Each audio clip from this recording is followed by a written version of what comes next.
People, people, people. No matter where you go, you're having to deal with people. And when you get into business, it's a must to know how to deal with people. You're in the people industry.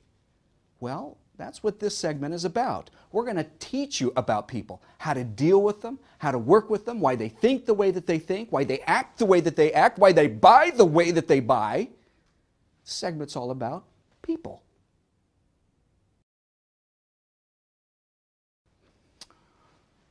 This is Chuck. Chuck represents the human personality and is going to become your best friend over the next few DVDs. He's going to teach you why the customer buys the way they buy, why they act the way they act, why they behave the way they behave. And it's also going to teach you a little bit about your partners if you have any partners.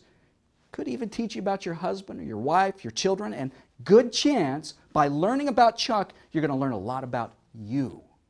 Now, Chuck has a couple of things that are very, very important to understand. He represents, again, the entire human personality. Chuck has a mind. We're dividing that mind into two places, though. You see, Chuck's head represents what we call the conscious mind. In his heart, chest, is his subconscious mind. And, of course, you've got his overall body. Those three components make up the entire human personality. And by understanding what's going on inside of Chuck, we can understand why Chuck does what he does. So let's dive into the conscious mind and find out what the attributes are of the conscious mind. Again, we're saying that the head is the conscious mind. Now, why are we saying that the head is the conscious mind? Visually, we want you to capture this idea in your head. Why are we saying that the head is the conscious mind? Because that's where you think and reason. So our tools of intelligence or mental faculties reside here in the conscious mind. Again, we can think and reason. Your free will lies here. What is free will? Free will is the ability to focus and concentrate on a given task, to not give up. Now, language is a part of your mental faculties or tools of intelligence. Why is language so important? Well, as an audio engineer, I understand the language of microphones and consoles and impedances and things that have to do with audio, but as soon as I transition into business, suddenly I have to have an entirely new vocabulary. I step into a completely different culture, and I have to understand the language of that culture. It's not good enough just to be an audio engineer. So language becomes essential, that you understand the terminology, you understand the culture of the industry that you're in. Well, you're in the people industry. You're now getting to know lingo, language, relative to the human personality. And it's important that you master that. Now, in this part of the mind, you have the ability to choose, to accept or reject any idea. Now, this is an important attribute of the human personality because you're going to have a lot of people out there try to tell you to go in a different direction, tell you you're crazy for going into business, tell you that most people fail in business. Now, with the power of the will and with this ability to choose, you have the ability to set those ideas aside and say, I'm not going to entertain them. I'm not even going to think about them. I'm going to stay focused on my goal. Now, your customers also have the same ability. The ability to choose. Now, one little hint here that might help you just a little bit. Most people don't use this part of their mental faculties. They don't use this part of their mind, the ability to choose. That's the reason why they go into your business. Why they're talking to you is because they need you to help them make a decision, to choose, because they have the inability to do it themselves. So remember that as a part of your business. The human personality, the people have the ability to choose, but they don't necessarily do it. That's where you come in relative to business. Problem solving is a powerful mental faculty, one of your tools of intelligence. Now, if you're going to move from a negative circumstance, say your business isn't working, and you're going to move that to a positive circumstance, your business is flourishing and growing, problem solving becomes essential.